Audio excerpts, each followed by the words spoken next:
You talk as if you were threatening me.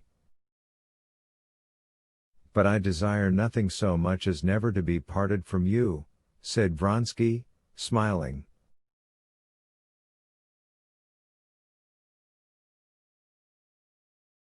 But as he said these words there gleamed in his eyes not merely a cold look, but the vindictive look of a man persecuted and made cruel.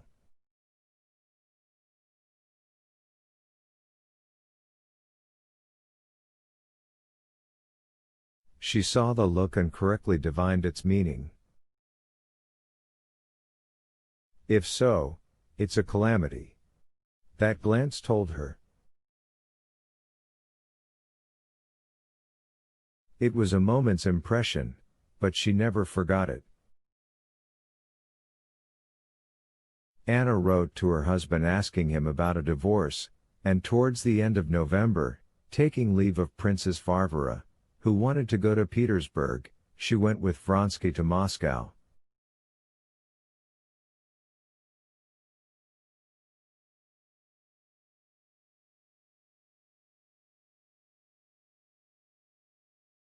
Expecting every day an answer from Alexei Alexandrovich, and after that the divorce, they now established themselves together like married people.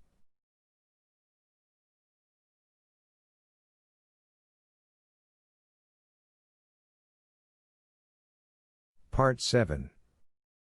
Chapter 1. The Levins had been 3 months in Moscow. The date had long passed on which, according to the most trustworthy calculations of people learned in such matters, Kitty should have been confined. But she was still about, and there was nothing to show that her time was any nearer than 2 months ago.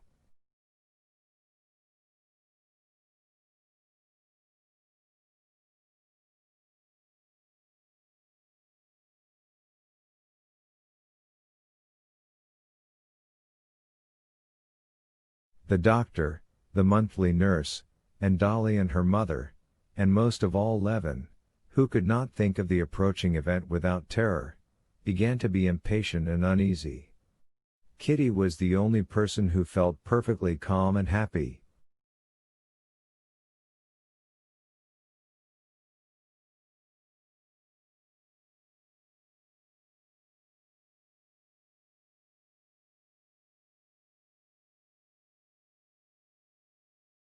She was distinctly conscious now of the birth of a new feeling of love for the future child, for her to some extent actually existing already, and she brooded blissfully over this feeling.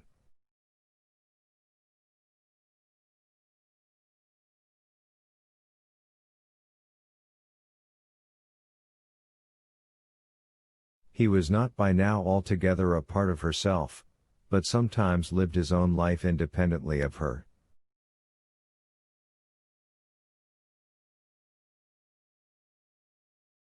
Often this separate being gave her pain, but at the same time she wanted to laugh with a strange new joy.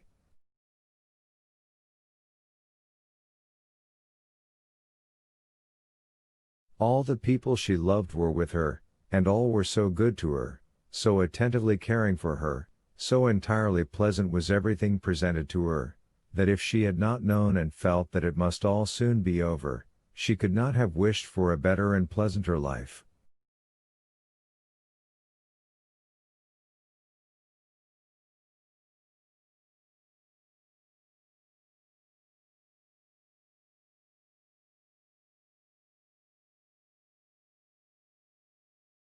The only thing that spoiled the charm of this manner of life was that her husband was not here as she loved him to be, and as he was in the country.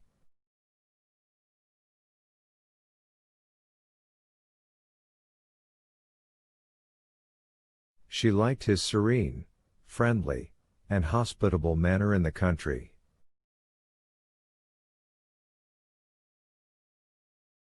In the town he seemed continually uneasy and on his guard, as though he were afraid someone would be rude to him, and still more to her.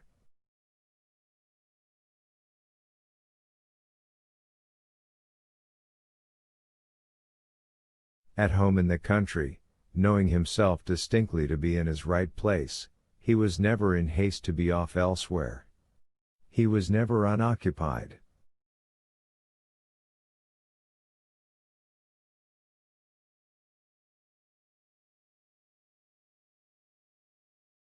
Here in town he was in a continual hurry, as though afraid of missing something, and yet he had nothing to do.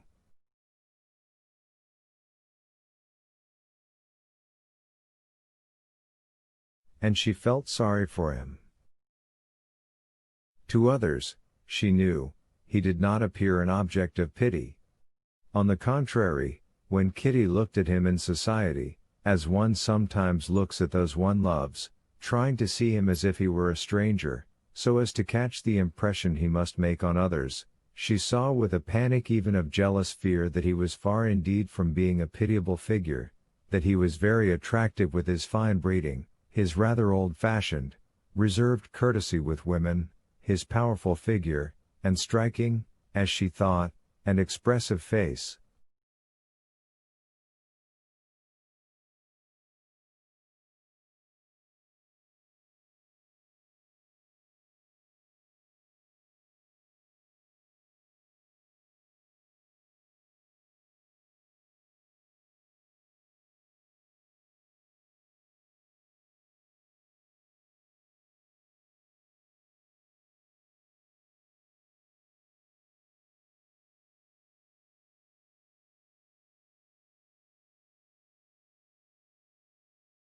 But she saw him not from without, but from within. She saw that here he was not himself. That was the only way she could define his condition to herself.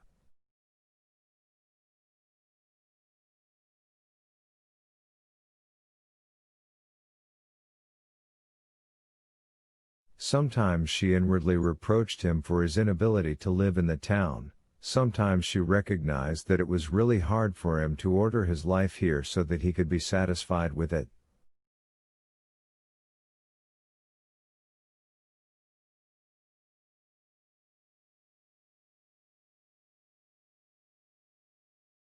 What had he to do, indeed? He did not care for cards, he did not go to a club. Spending the time with jovial gentlemen of Oblonsky's type, she knew now what that meant drinking and going somewhere after drinking.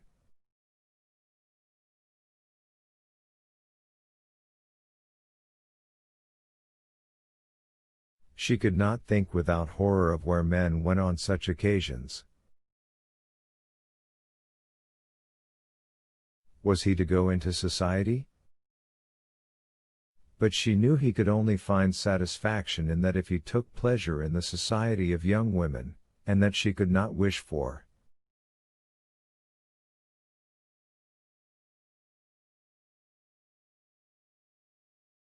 Should he stay at home with her, her mother and her sisters? But much as she liked and enjoyed their conversations forever on the same subjects, Aline Nadine, as the old prince called the sisters' talk, she knew it must bore him.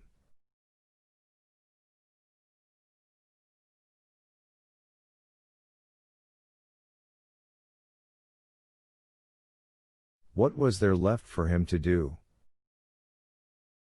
To go on writing at his book he had indeed attempted, and at first he used to go to the library and make extracts and look up references for his book. But, as he told her, the more he did nothing, the less time he had to do anything.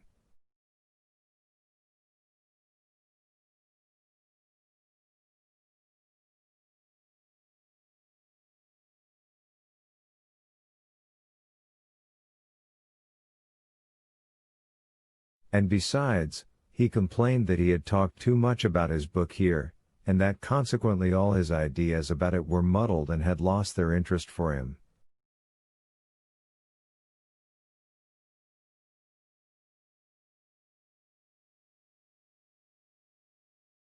One advantage in this town life was that quarrels hardly ever happened between them here in town.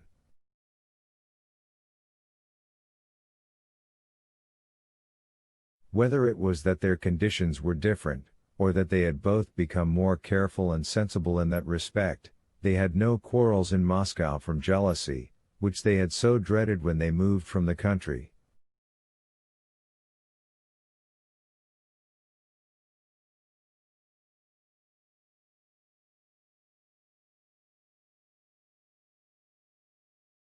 One event, an event of great importance to both from that point of view, did indeed happen, that was Kitty's meeting with Vronsky.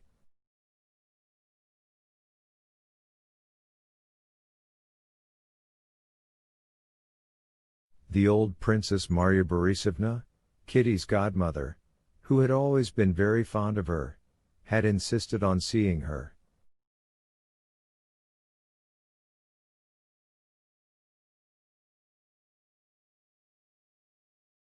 Kitty, though she did not go into society at all on account of her condition, went with her father to see the venerable old lady, and there met Vronsky.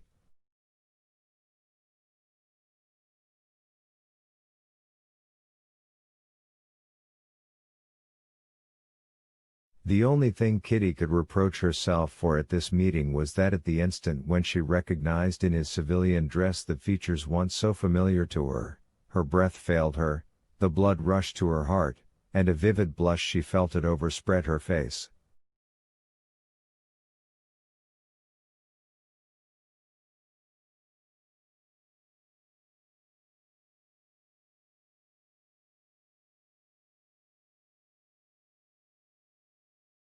But this lasted only a few seconds.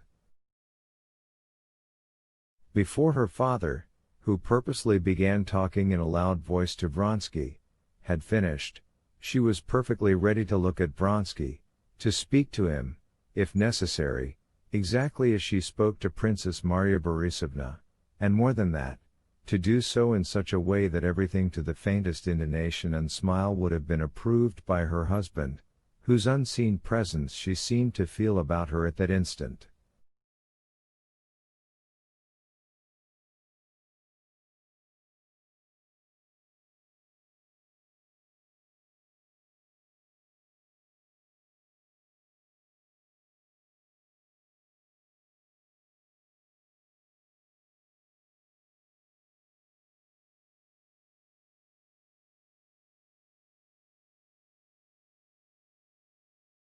She said a few words to him, even smiled serenely at his joke about the elections, which he called our parliament. She had to smile to show she saw the joke, but she turned away immediately to Princess Marya Borisovna, and did not once glance at him till he got up to go.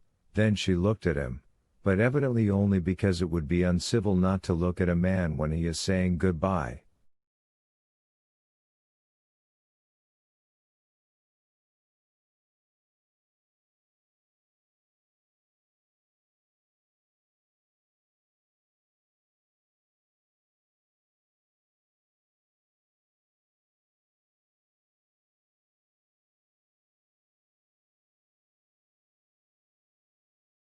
She was grateful to her father for saying nothing to her about their meeting Vronsky, but she saw by his special warmth to her after the visit during their usual walk that he was pleased with her.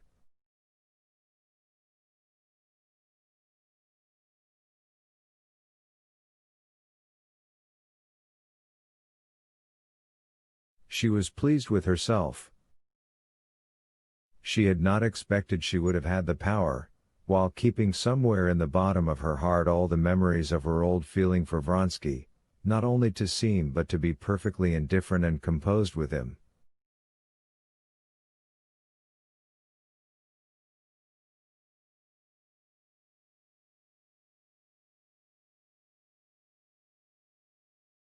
Levin flushed a great deal more than she when she told him she had met Vronsky at Princess Marya Borisovna's.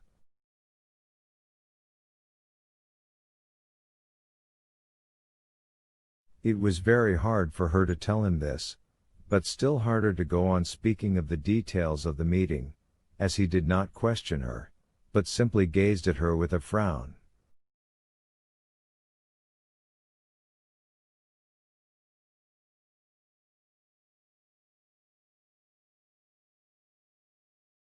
"I am very sorry you weren't there," she said. "Not that you weren't in the room, he couldn't have been so natural in your presence. I'm blushing now much more, Much, much more, she said, blushing till the tears came into her eyes. But that you couldn't see through a crack.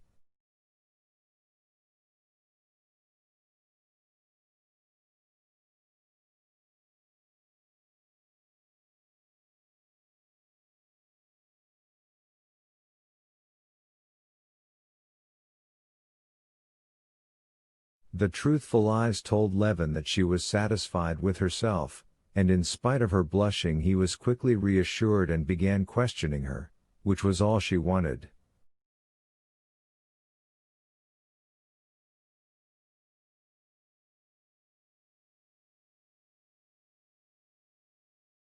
When he had heard everything, even to the detail that for the first second she could not help flushing, but that afterwards she was just as direct and as much at her ease as with any chance acquaintance, Levin was quite happy again and said he was glad of it, and would not now behave as stupidly as he had done at the election, but would try the first time he met Vronsky to be as friendly as possible.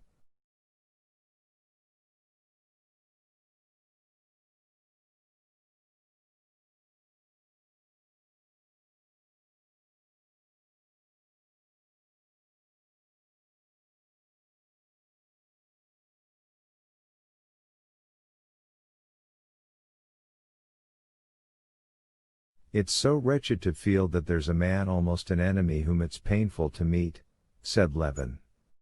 I'm very, very glad.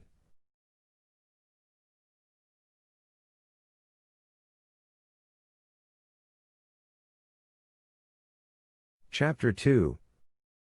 Go, please, go then and call on the Bowles, Kitty said to her husband, when he came in to see her at 11 o'clock before going out. I know you're dining at the club, Papa put down your name.